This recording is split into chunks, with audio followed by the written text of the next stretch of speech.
Video games. That's a good intro, right? I love playing video games, but one thing I love more than playing video games is buying them. But sometimes, well, no, most times the companies releasing the games hate you and decide to take your video games away. No, this is real. It happened.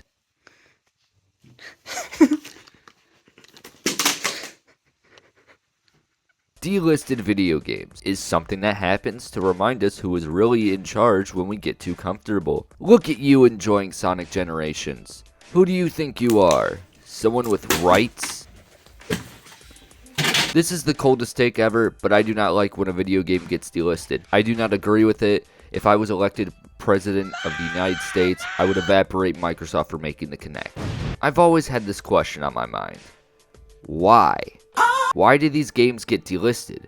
And after doing some very thorough research utilizing some of the most elite professors to use Google and click the first Reddit post, the results? I don't know. Forza Horizon 3. The genre I feel like is at the biggest risk of being delisted is racing games. Why do I think that? Licensing. That's usually the reason most games, even non-racing games, get delisted. Same reason new Kanye songs get removed, because bro won't even pay for a damn sample. The songs were ass though, so I'm not complaining. Forza Horizon, Horizon 2, Horizon 3. No, not you. You still get a few more months. Every single Forza Motorsport, Need for Speed Carbon. I like this one. Here is something obvious, but for these games to have all the cars, they have to pay the manufacturers for licensing. However, my theory for a game like Need for Speed Underground 2 never being released is because it had Burger King in it. Of course, it isn't just the car brands that can cause these to be delisted, music as well. Most racing games these days use copyrighted music, from Need for Speed to Forza, even Burnout. There are two games that still haven't been executed yet though, and that's Midnight Club LA and Burnout Revenge. Unfortunately, the 360 version of Burnout Paradise is gone, but that is most likely due to the remaster existing, and if being honest here, I can't tell the difference between the two at all. The remaster, the original, they both feel the same, they both look the same to me, I can't tell. But it's funny to me that Revenge and Midnight Club LA are still around on Xbox, because for Midnight Club, this was the last entry in the series, and for Revenge, I don't know, I guess they just wanted it here, I don't know. Let's talk about a similar situation for a non-racing game. I found Deadpool. This game's existence is comedy gold, honestly. Released on the 360 and PS3 and Steam in 2013, only to be delisted 6 months later. Activision apparently losing the rights to use the character on January 1st of 2014. Meanwhile, the game initially released in June of the year prior, only 6 months ago. At that point, I feel like they should have known and just maybe not released it. It seems like the smarter option, but then again, this is Activision we are talking about. The game got re-released on everything in 2015, this time coming to Xbox One and PS4. I like the implication here on Wikipedia. It's unknown how Activision regained the rights. Maybe they just didn't get the rights back, they just did it. Realistically, it probably came back to just promote the Deadpool movie in 2016, but nowadays, if you want to play the game, you gotta pay an egregious amount of money for the game. Unless you're me, because I found it in a disc replay and it wasn't even $40. And to be honest, the game's not even worth the price most people are asking for. At most, I could see it being $50 and nothing more. Another Activision game that was banished to the depths of hell, Transformers Devastation. Scratch that. Every Transformers game to ever release. Probably the same reason what Deadpool happened with these games. The only difference here is I think most of it was needed to be eliminated. Transformers Devastation I found at my local disc replay the other day for like $18, and holy shit. All these games got delisted around 2017, which was when the Deadpool game got removed for the second time as well. So I think Activision just gave up that year, and I mean I would too if my game released that year was COD World War II. I saw an article of some games delisted for insane reasons. I'll link in the description for those interested. Because out of the 10, half of these were just too funny to not include. Devotion. Never heard of this game before, but they pissed off the Chinese government for making fun of Xi Jinping. The Sinking City apparently was a pirated version on Steam or whatever. It got delisted, then relisted without the developers' permission. The developers themselves even wanted the players to not buy the game. I have no idea what's going on. It sounds like a mess. It just reminds me how Manhunt on Steam is literally a cracked version. You ever play through the game and a door shuts and locks on you? Yeah, that's an anti-piracy method. Amazing game. I love it, but who the fuck did this? Paranautical Activity. The developer made a death threat to Gabe Newell. All because I had the early access label despite being full release.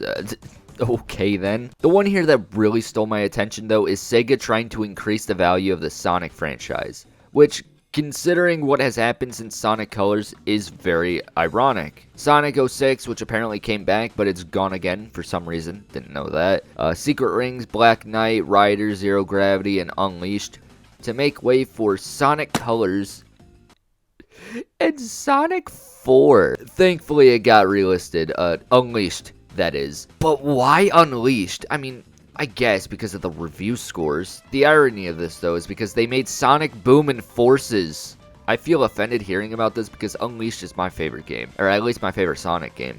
Might not be an objective masterpiece by any means, but I love the game. Thankfully, it was the only game out of these to be released and even made backwards compatible. Now let's talk about Sonic Generations. Listen, I get it. We are essentially getting a remaster in October, which, let's be real, most of us only care about because it's giving us the Shadow content, since they won't make us a Shadow game. That's the only reason I care anyway, because I was like one of like 5 people that actually liked Shadow the Hedgehog. Generations was delisted off of Xbox. If you owned it digitally like I do, you could still play it obviously, or if you own a 360 disc. It will be delisted off of Steam probably by the time you are watching this video. Hopefully there's enough backlash to get Sega to change their minds on this, because I find it to be an extremely stupid decision. But this isn't the first time a game has gotten removed due to a remaster or remake coming out.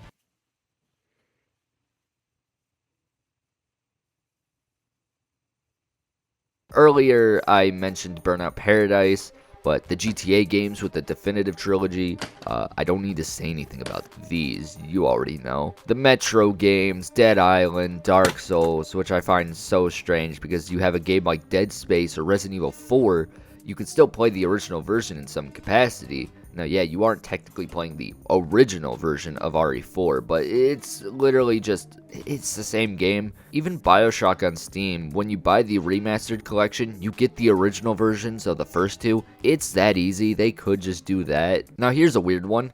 F.E.A.R. Amazing game, one of the best FPS and horror games to release in my opinion. For some reason you can't buy it by itself. You can buy it if you buy the bundle that includes everything, that also includes the 2 expansions as well. You can't buy it on Xbox. I think it might be backwards compatible, but this is so weird to me. Like, it's kind of delisted, but not at the same time. You could still play it legally, but you have to spend more money to get other garbage games alongside it. There's this one delisting that kind of just made me sad. You may or may not have heard about this game. It's called Citizens of Earth, and its sequel that I didn't even know existed, Citizens of Space, was a game that I remember from when I was like 10, and it's just gone. Thankfully, I have it on my PS4, so I can still play it, but I randomly remembered it a few months ago only to find out it's just gone. Both games were delisted like last year, and that sucks. From what I've read online, it seems to be related to a license between the publisher and developer expiring. However, this game called Citizens Unite, made by the same people, seems to be a way of playing both games, and it was released in 2021. I haven't tried it, so maybe it is, maybe it isn't, so I'll probably check it out. Remember Telltale? And how they almost died? I mean, how they died. Most of their games got delisted, like Minecraft Story Mode here, and now they are still here for some reason, and I am left here with a game I can't even finish now. However, a game like Tales from the Borderlands is still playable through the Pandora's Box collection for some reason. The saddest one of them all, in my opinion, is when Titanfall got delisted back in 2022. The DDoS attacks were just getting too much to handle, and EA was too lazy to fix it. And they probably didn't see any profit in resolving the issues, so they just decided it would be easier to delist the game and remove it from sale entirely. At least that's my guess on the matter. I've been playing Titanfall a bit more lately, and genuinely it is a good game. Unfortunately, the game has a tiny player base left after everything was said and done, and I doubt it will increase anytime soon. You are more likely to find a physical copy of it at a used game store of some kind. The disc replay by my house has like 100 of them for Xbox. It's kind of hilarious. If anything, though, it leaves me with fear regarding how Titanfall 2 might get treated if this kind of thing were to happen again, because Titanfall 2 is kind of a game that's been a huge target of DDoS attacks these past couple of years, so like, it's not too far off from expecting it to happen again. One final example I want to bring up is PT, that Silent Hill demo, whatever it was. I remember my uncle had me playing that at the dead of night, the lights were off, I was traumatized. This one's a special case because it can't even be downloaded even if you had it at one point. I hate you, Konami. There are so many games that get delisted, and in my opinion, the only somewhat reasonable explanation for it is when the developers lose the rights to use a brand. I don't like it, but I understand, and this is why buying physical games will always be the better option in my opinion. Hello! In the last year, I've been buying more and more of my games physically. The only digital games I have purchased within the last year or two was the Borderlands Pandora's Box collection. When it was on sale, I mean, come on, it's $37 for a bundle that's supposed to be $150. And it has all this, that's a steal. Now sure, buying digitally is in many ways easier. You don't gotta order something off Amazon, worry about it getting damaged, or a website or some kind, or get off your ass and go to a store to pick up the game.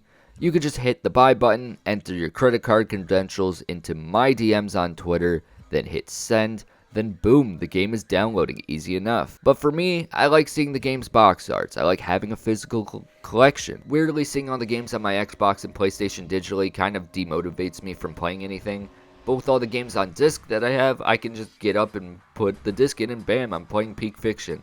I don't know, it's a strange feeling. I don't know if anyone else has felt this way, but it's just how I feel. On top of that, it just makes things easier in the long run when the time comes where a game you want to play is delisted. I wanted to replay the old Forza Horizon games, but was irritated when I saw that they were delisted. Now I'm here making poor financial decisions every week. It sucks when a game gets delisted, except when it happens to you, I'll be waiting for that day. But unfortunately, it is part of life, and it will only continue. And with how games are releasing as either a live service or just games that publishers don't really care about, I could see this issue only getting worse. But if there is one thing I want you to take away from this video,